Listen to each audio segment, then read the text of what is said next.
Welcome to Beyond the Powerline Road.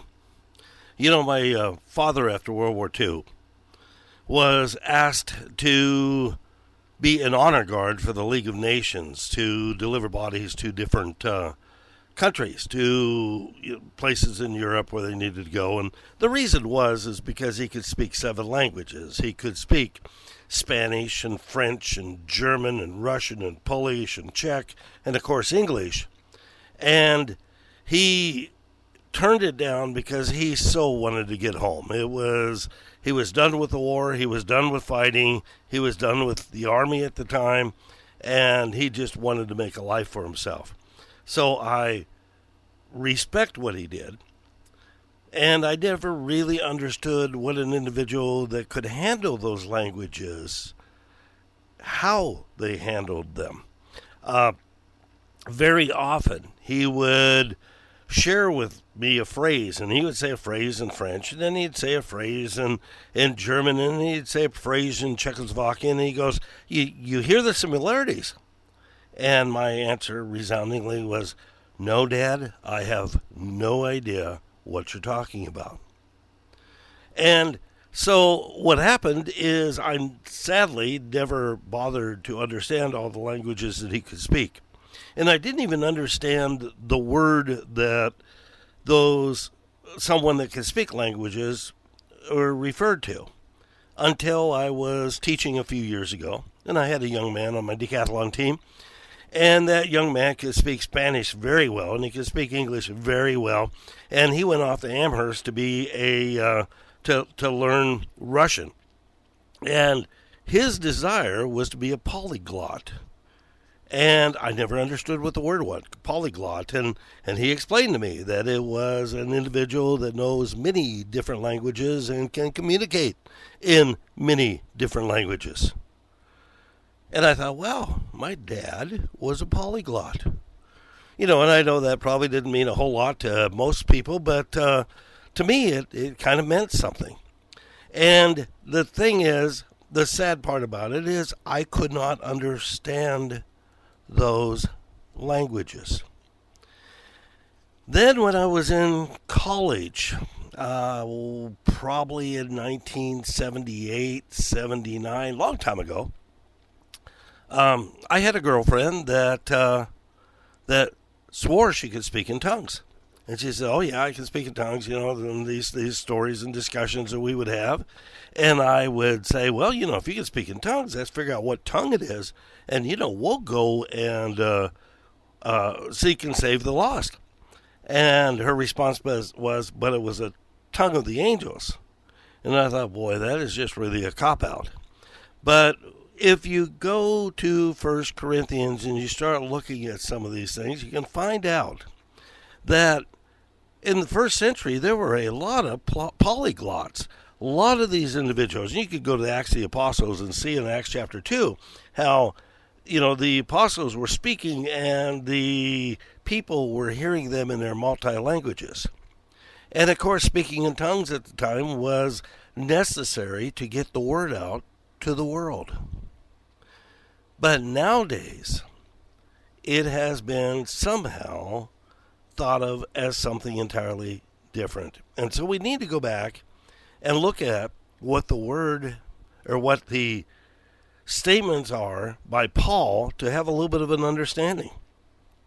So if we go to Corinthians chapter 14, we can pretty much look at, in 1 Corinthians chapter 14, and I will skip around. I might even do a little bit of chapter 15 and a little bit of chapter 13. And chapter 13, of course, is the chapter on love. But starting with verse 6, 1 Corinthians chapter 14. And again, I'm at verse 6. And it says, now, brethren, if I come to you speaking in tongues, how will I benefit you unless I bring you some revelation of knowledge or prophecy or teaching? In other words, how am I going to benefit you if you don't understand the word I'm saying? How did it benefit me by my dad speaking in French and English and German? In other words, it's showing me that he could understand, but it didn't do me a bit of good. Okay, so I'm going on with verse 7. If even lifeless instruments such as a flute or a harp do not give distinct notes, how can anyone know what is played? If the notes are not distinct, you can't tell if a song is played. And if the bugle gives indistinct sound, who will be ready for battle?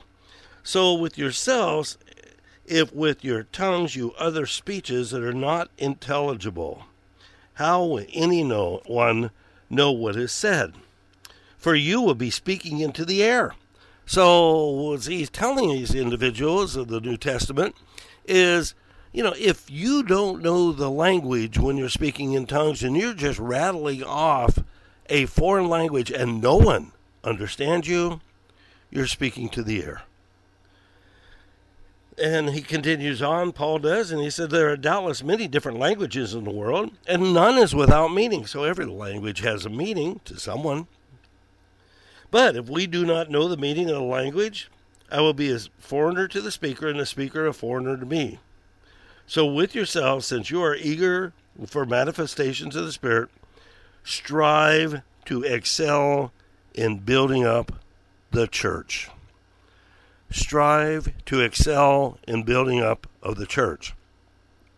As I had mentioned, the girlfriend that I had back in college, did not have a language in her claiming to be speaking in tongues that was useful. So she was just speaking to the air. It may have made her feel better, but there was no edification.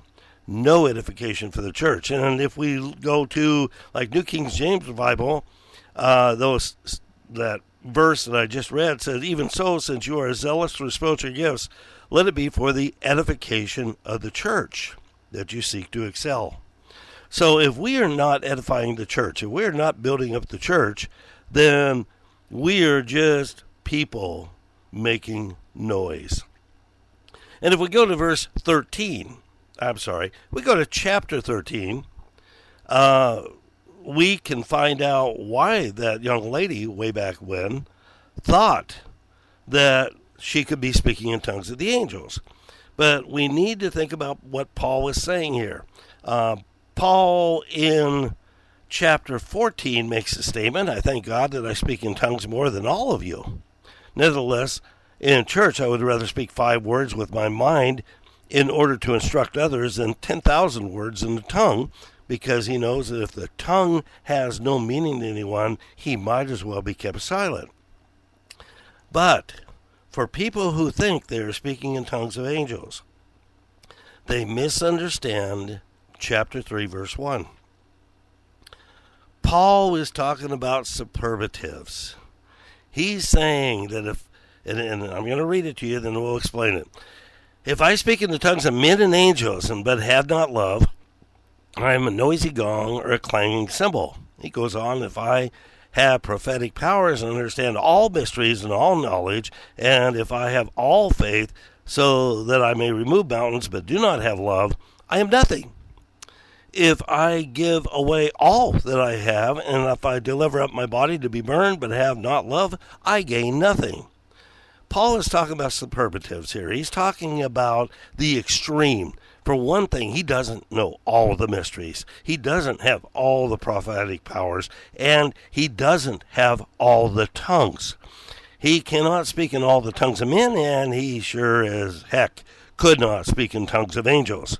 It was a way of saying that love is clearly important. Not that if you rattle off something that, if nobody understands it, it's a speaking in tongues of angels. That is not the case. So if we remember chapter 14, verse 33, God is not a God of confusion, but of peace. In another version, for God is not the author of confusion, but of peace, as in all the churches and saints. So, going to Galatians, we find that the fruit of the Spirit is love, joy, peace, long-suffering, gentleness, goodness, faith. The fruit of the Spirit is love, joy, peace, long-suffering, gentleness, goodness, faith. Not the fruit of the Spirit is speaking in tongues of angels. So when we have run into this sort of a situation and we think about, question whether the tongues of angels are something that should be done in a church building, go to Romans 14, verse 19.